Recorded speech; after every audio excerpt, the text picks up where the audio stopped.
दिल्ली के जंतर मंतर पर महिला पहलवानों की ओर से रेसलिंग फेडरेशन पर लगे आरोपों के मुद्दे पर बहस तेज हो गई। इस मुद्दे पर अब खेल मंत्रालय ने सख्ती दिखाते हुए WFI यानी कि भारतीय रेसलिंग फेडरेशन को तलब किया है। खेल मंत्रालय ने फेडरेशन को इस मामले में 72 घंटे के अंदर जवाब देने को कहा है। खेल मंत्रालय ने कहा है कि मामला महिला खिलाड़ियों से जुड़ा है, इसीलिए इसे गंभीरता से लिया जाना चाहिए। बुधवार को महिला पहलवानों ने फेडरेशन के अध्यक्ष और कोचों पर यौन उत्पीड़न के गंभीर आरोप लगाए हैं। प्रेस कॉन्फ्रेंस करने वाली पहलवान में ओलंपिक और कॉमनवेल्थ गेम्स में मेडलिस्ट भी शामिल थी। बस यही है कि जांच होनी चाहिए और गृह मंत्री सर के पास जाएंगे। वहीं अपने ऊपर लगे आरोपों को खारिज करते हुए WFI अध्यक्ष और बीजेपी सांसद बृजभूषण शरण सिंह ने कहा कि अगर आरोप सच साबित हुए तो वो फांसी लगा लेंगे। ही नहीं हुआ, एक भी सामना कर दे तो मैं फांसी पर। अगर आप अपने बच्चों को पैसे का पाठ नहीं सिखाएंगे तो पैसा कमाने के बाद में हो सकता है वो आपको ही बेच दें। सावधान, फ्रीडम ऐप को डाउनलोड करें, बच्चों को पैसे का पाठ कैसे पढ़ाना है सीखिए।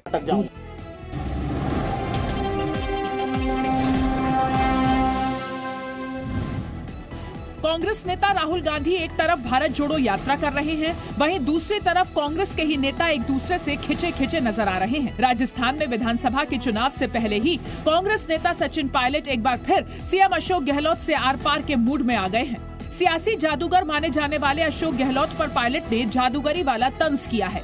पेपर लीक केस को हथियार बनाते हुए सचिन पायलट ने सवाल पूछा कि आखिर किस जादूगरी की वजह से तिजोरी में बंद पेपर बाहर आ जाते हैं। तो भाई जो एग्जाम की कॉपी होती है वो तिजोरी बंद होती है, वो तिजोरी में बंद होके बाहर बच्चों तक पहुंच गई, ये तो जादूगरी हो गई। भाई ऐसे कैसे हो सकता है। राजस्थान में राजनीतिक नियुक्तियों को लेकर भी सचिन पायलट के निशाने पर अशोक गहलोत हैं। उन्होंने पूछा कि आखिर नियुक्तियों में अपनों को एडजस्ट करने की इतनी जल्दबाजी क्यों दिखाई जा रही है। बड़े बड़े अधिकारी शाम को 5 बजे वो रिटायर होते हैं और रात के 12 बजे उनकी नियुक्ति हो जाती है बड़े बड़े पदों में पूरे हिंदुस्तान राजस्थान भर में। भाई थोड़ा मोड़ा तो होता है हर जगह।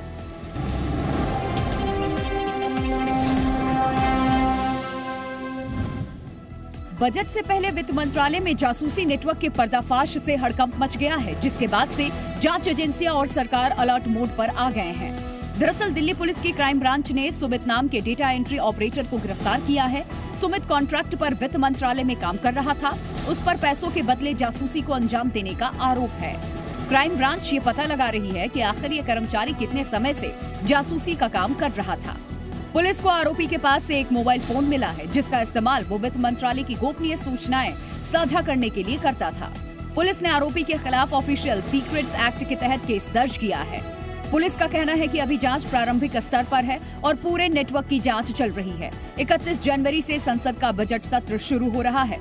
पहले आर्थिक सर्वेक्षण, फिर 1 फरवरी को बजट पेश होना है। बजट से जुड़ी जानकारियां काफी गोपनीय रखी जाती हैं। ऐसे में पुलिस ये पता लगाने की कोशिश कर रही है कि आरोपी ने अब तक कौन कौन सी जानकारियां भेजी हैं और इन जानकारियों के खरीदार कौन थे।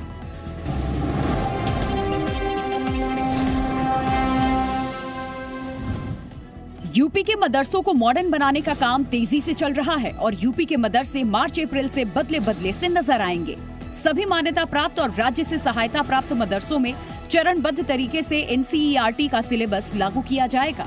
मदरसा शिक्षा परिषद बोर्ड के फैसले के मुताबिक जल्द ही मदरसों के बच्चों को यूनिफॉर्म भी मिलेगा और सरकारी स्कूलों के बच्चों की तरह मदरसों के बच्चों को भी यूनिफॉर्म के पैसे मिलेंगे।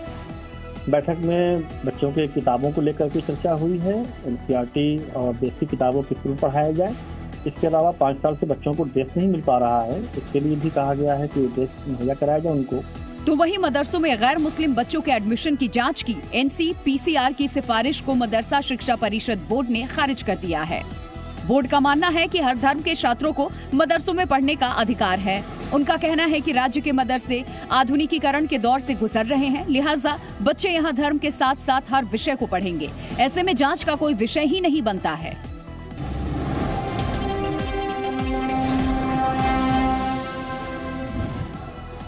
प्रधानमंत्री नरेंद्र मोदी आज मुंबई और कर्नाटक के दौरे पर रहेंगे। इस दौरान पीएम मोदी मुंबई और कर्नाटक में हजारों करोड़ों रुपए के विकास कार्यों का लोकार्पण और शिलान्यास करेंगे। दोनों राज्यों में चुनावी हलचल तेज है। इन सबके बीच पीएम मोदी के दौरे को काफी अहम माना जा रहा है। प्रधानमंत्री नरेंद्र मोदी कर्नाटक में यादगीर और कलबुर्गी जिलों का दौरा करेंगे। यहाँ प्रधानमंत्री दोपहर लगभग 12 बजे यादगीर जिले के कोडेकल में सिंचाई, पेयजल और एक राष्ट्रीय राजमार्ग विकास परियोजना का शिलान्यास और उद्घाटन करेंगे। इसके बाद दोपहर लगभग 2:15 पर वे कलबुर्गी जिले के मलखेड़ पहुंचेंगे। तो वहीं दूसरी तरफ महाराष्ट्र में शिंदे की सरकार बनने के बाद पीएम मोदी पहली बार मुंबई का दौरा कर रहे हैं। पीएम मोदी आज राज्य को लगभग 12,600 करोड़ रुपए लागत वाली मुंबई मेट्रो रेल लाइन समर्पित करेंगे और राज्य को कई और नई परियोजनाओं की सौगात देंगे। इसके अलावा मुंबई में मोबाइल ऐप और नेशनल कॉमन मोबिलिटी कार्ड की भी शुरुआत करेंगे, जो कि मेट्रो यात्रा सुगम बनाने में मदद करेगा। इसे मेट्रो स्टेशन के एंट्री गेट पर दिखाया जा सकता है और यूपीआई की मदद से टिकट खरीदने के लिए डिजिटल पेमेंट में मदद मिलेगी।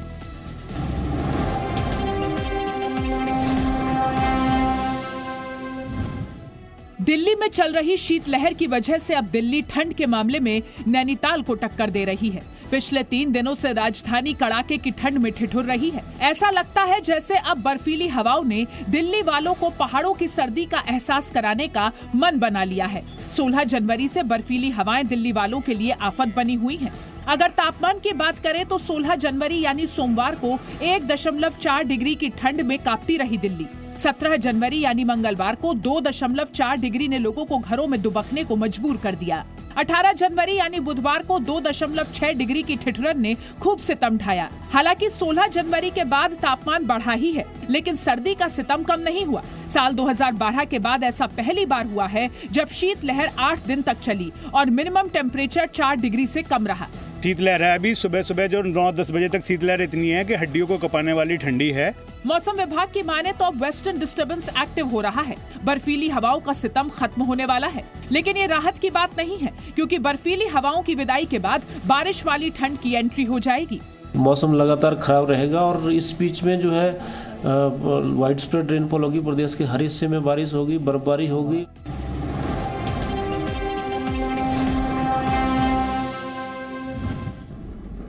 बर्फ की सफेद चादर से ढकी वादियों की ये खूबसूरत तस्वीरें जम्मू कश्मीर की हैं, जहां नजारा अद्भुत और अलौकिक है, जिसे देख ऐसा लग रहा है जैसे कायनात ने अपने खजाने यहां दिल खोलकर लुटाया है। कश्मीर के ऊपरी इलाकों में लगातार भारी बर्फबारी देखी जा रही है। मध्य कश्मीर के गांदरबल और उत्तर कश्मीर के कुपवाड़ा में 6 फीट तक बर्फ जमी हुई है। जम्मू कश्मीर के कई इलाकों का पारा शून्य से काफी नीचे चला गया है, जिसके चलते नदी नाले और झरने जम गए हैं। लद्दाख के दास की इस तस्वीर को देखिए, जहां ठंड के चलते पूरी की पूरी नदी ही जम गई है। गुलमर्ग के स्कीइंग रिजॉर्ट की इस तस्वीर को देखिए, जहां लोग स्कीइंग सीख रहे हैं और इसका लुत्फ उठा रहे हैं। लग रहा है क्योंकि हमारे जो कोचेज है यहाँ के बहुत अच्छे से हमें सिखा रहे हैं। इनकी वजह से हमें बहुत कुछ सीखने को मिल रहा है। मेरा पहला कोर्स है और मुझे बहुत कुछ सीखने को मिला बहुत ही जल्दी से। उधर राजस्थान के भी कई इलाकों में तापमान अभी भी 0 डिग्री के नीचे बना हुआ है। सीकर के फतेहपुर में तो लगातार 5वें दिन तापमान माइनस से नीचे दर्ज किया गया है।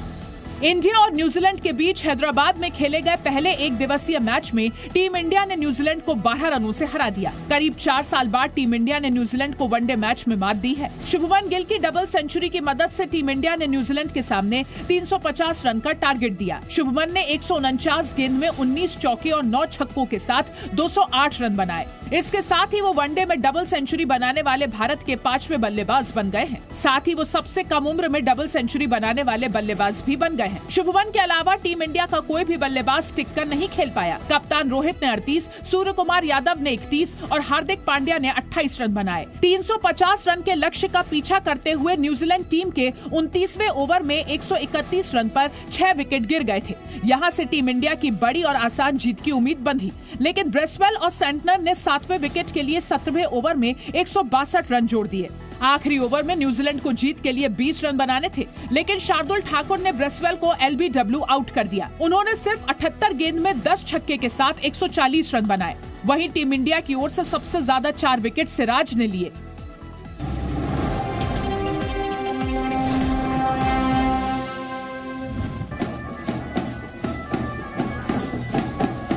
नाचते नाचते मौत, दिल दहलाने वाली ये घटना मध्य प्रदेश के रीवा की है। कानपुर से रीवा आई एक बारात में जश्न उस वक्त मातम में बदल गया जब दूल्हे के दोस्त की डांस करते हुए मौत हो गई। वीडियो में आप देख सकते हैं कि 32 साल के अभय कोट पैंट पहने आराम से डांस कर रहे हैं। लेकिन अचानक उनके पैर लड़खड़ाए और वो जमीन पर गिर गया। इसके बाद वो फिर उठ नहीं पाए। उन्हें तुरंत अस्पताल ले जाया गया, लेकिन तब तक उनकी मौत हो चुकी थी। बारातियों ने हार्ट अटैक से मौत की आशंका जताई है। एक शादी के कार्यक्रम में आए तो रात में डांस करते समय उनको कुछ ऐसा महसूस हुआ, तो वो अटैक था संभवतः, जहाँ तक हम लोगों का आइडिया है। बुधवार दोपहर पोस्टमार्टम के बाद अभय के शव को उनके दोस्तों को सौंप दिया गया। पुलिस का कहना है कि पोस्टमार्टम रिपोर्ट आने के बाद ही मौत की असली वजह पता चलेगी।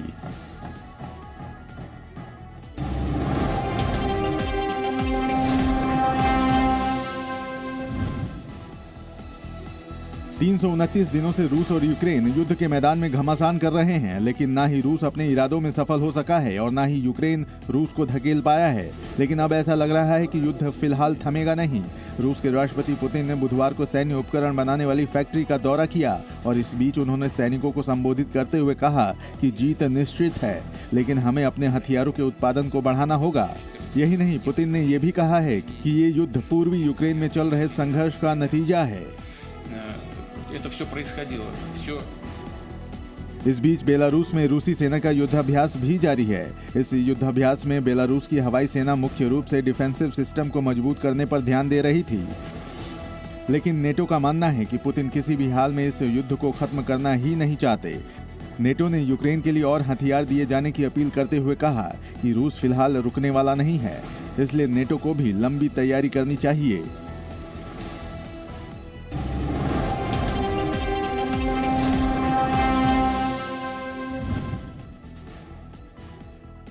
ताजा बर्फबारी के बाद स्पेन में एक बार फिर ठंड का मौसम लौट आया है।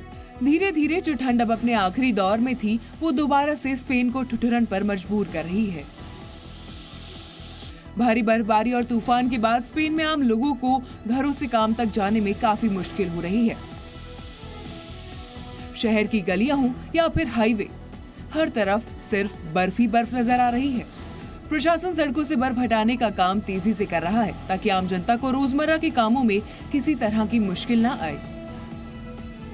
स्पेन के ट्रैफिक डायरेक्शन के मुताबिक 128 से ज्यादा रूट इस भारी बर्फबारी से प्रभावित हुए हैं, जिसकी वजह से जरूरी सामान की सप्लाई पर भी असर पड़ रहा है। अगर आप अपने बच्चों को पैसे का पार्ट नहीं सिखाएंगे तो पैसा कमाने के बाद में हो सकता है वो आपको ही बेच दें। सावधान, फ्रीडम ऐप को डाउनलोड करें, बच्चों को पैसे का पार्ट कैसे पढ़ाना है सीखिए।